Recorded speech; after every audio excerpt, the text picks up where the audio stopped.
warahmatullahi wabarakatuh. Perkenalkan, kami mahasiswa Stikes Yahya Bima, Prodi S1 Keperawatan. Kami dari kelompok E6. Di sini kami akan menjelaskan tentang dua penyakit. Yang pertama yaitu diabetes mellitus pada kehamilan. Yang kedua, endometriosis. Nah, di sini saya akan memperkenalkan anggota kelompok kami. Saya sendiri, Mardiana. Sebelah kanan saya, Andini. Saya Fitri Durhayati. Saya Yuyun Kurniati. saya Husna. Sekian dari kami. Wassalamualaikum warahmatullahi wabarakatuh. Definisi endometriosis adalah penyakit pada sistem reproduksi wanita. Jika seseorang wanita mengidap endometriosis, jaringan tersebut juga mengalami proses penebalan yang sama dan siklus menstruasi. Namun, darah tersebut akhirnya mengedap dan tidak bisa keluar karena terletak di luar rahim, sehingga dapat mengiritasi jaringan sekitarnya. Ada beberapa klasifikasi endometriosis, yaitu yang pertama, ada yang berbentuk minimal. Pada tingkat ini ada lesi atau luka kecil dan implan endometrium dangkal pada area ovarium. Mungkin pula terjadi peradangan di dalam atau sekitar rongga panggul. Yang kedua, ringan. Endometriosis ringan juga melibatkan kemunculan lesi ringan dan implan yang dapat pada ovarium dan lapisan panggul. Yang ketiga, sedang. Pada tahap ini bisa muncul lebih banyak lesi dan implan pada ovarium dan lapisan pinggul. Dan yang terakhir yaitu fase parah. Stadium endometriosis. Selanjutnya etiologi pada GDM. Yang pertama, faktor autoimun setelah infeksi MABS. Yang kedua, genetik. Yang ketiga, kerusakan atau kelainan pankreas sehingga kekurangan reproduksi insulin. Selanjutnya, meningkatkan hormon anti-insulin seperti GH, glukogen, kortisol, dan epinefrin. Beberapa faktor risiko diabetes mellitus gestasional yang menyerang ibu hamil. Yang pertama, seringkali berevolusi. Yang kedua, riwayat melahirkan bayi cacat. Dan yang ketiga, ibu 30 tahun.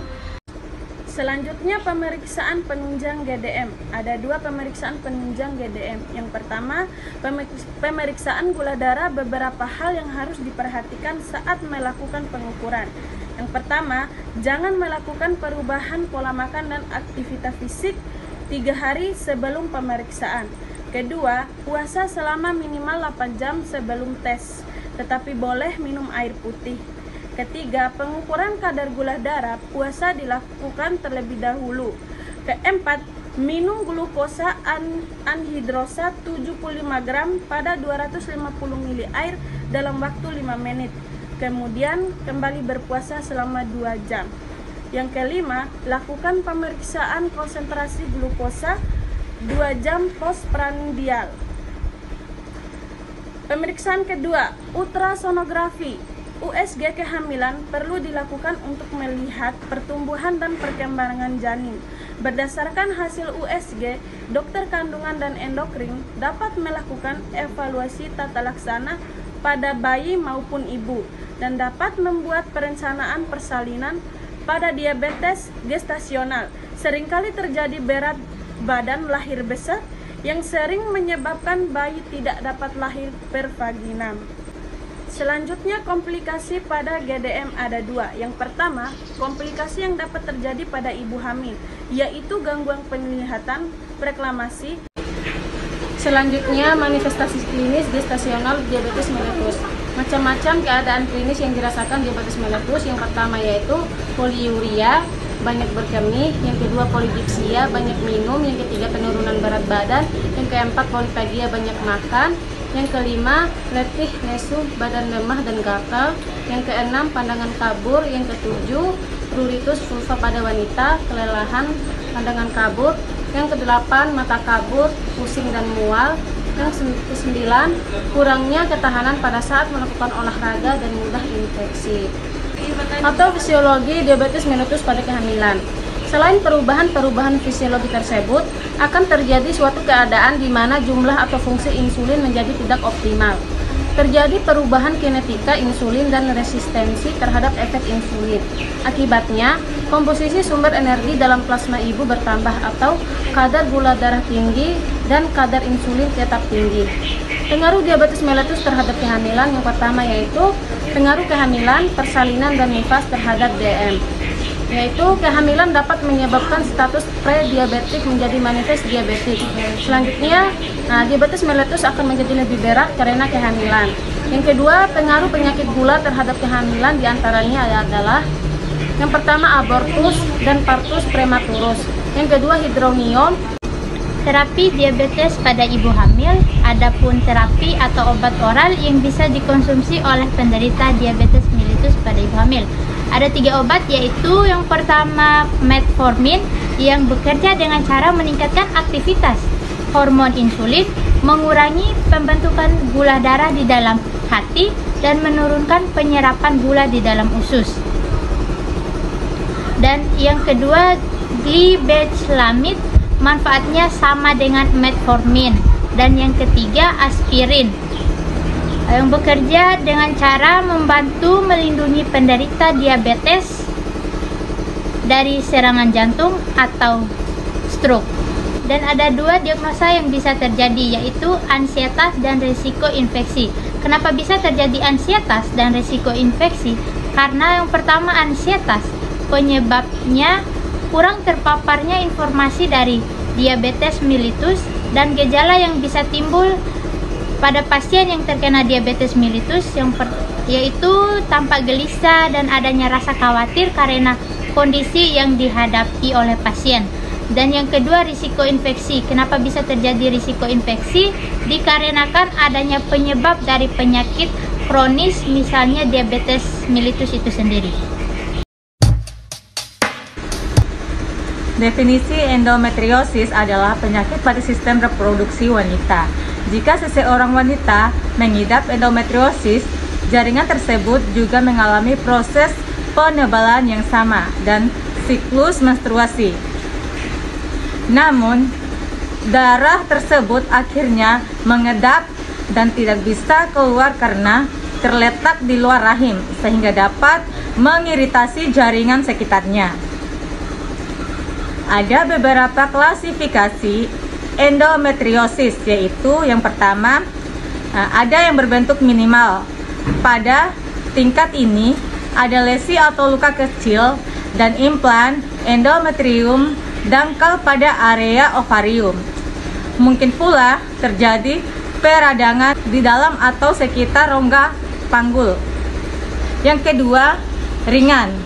Endometriosis ringan juga melibatkan kemunculan lesi ringan dan implan yang dapat pada ovarium dan lapisan panggul.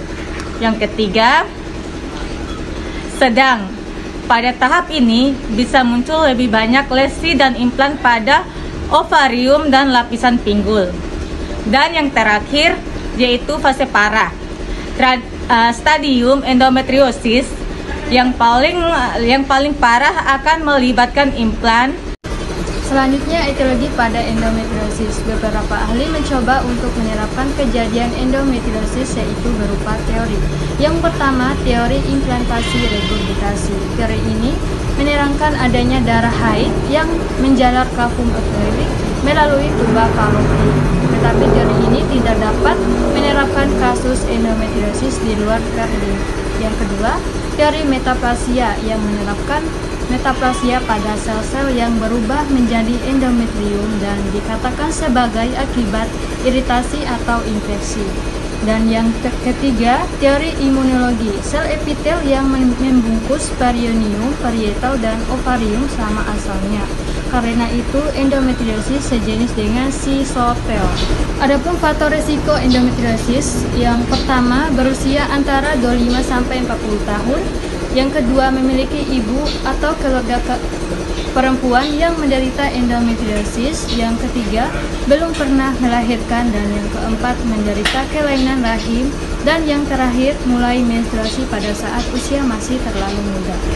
Selanjutnya, pemeriksaan penunjang endometriosis ada 3. Yang pertama, ultrasonografi transvaginal merupakan suatu metode diagnostik dengan menggunakan gelombang ultras untuk mempelajari struktur jaringan berdasarkan gambaran echo dari gelombang ultrasonik yang dipantulkan oleh jaringan. Yang kedua, MRI, Magnetic Resonance Imaging, teknik pemindaian radiologi yang menggunakan magnet, gelombang radio, dan komputer untuk menghasilkan struktur tubuh. 3.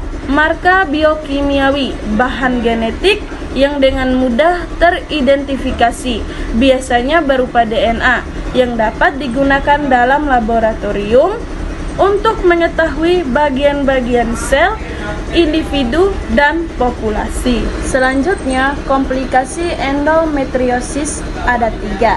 Yang pertama, obstruksi ginjal dan penurunan fungsi ginjal karena endometriosis dekat kolon atau ureter.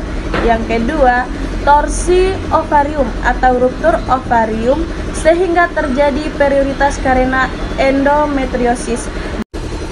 Selanjutnya, manifestasi klinis endometriosis. Pada umumnya, wanita dengan endometriosis tidak memiliki gejala. Gejala pada umumnya terjadi ketika menstruasi dan bertambah hebat setiap tahunnya karena pembesaran daerah endometriosis. Gejala yang paling sering terjadi adalah nyeri panggul, dysmenorrhea atau nyeri ketika menstruasi, dyspareunia atau nyeri ketika senggama, dan infertilitas atau gangguan kesuburan tidak dapat memiliki anak. Patofisiologi endometriosis. Endometriosis yaitu rasa sakit hebat di daerah perut, cenderung makin lama makin parah. Intensitas rasa sakit yang disebabkan oleh endometriosis ini sangat tergantung pada letak dan banyaknya endometrial implan yang ada pada kita. Walaupun demikian, endometrial implan yang sangat kecil pun dapat menyebabkan kita kesakitan luar biasa apabila terletak di daerah saraf. Adapun terapi dari endometriosis atau obat yang bisa dikonsumsi oleh penderita endometriosis yaitu obat antiinflamasi non-steroid seperti dislofenas atau ibuprofen. Obat ini bekerja untuk meredakan nyeri akibat endometriosis. Dan diagnosa yang bisa terjadi yaitu gangguan rasa nyaman, yang dimana penyebabnya itu adanya gejala penyakit yang terjadi.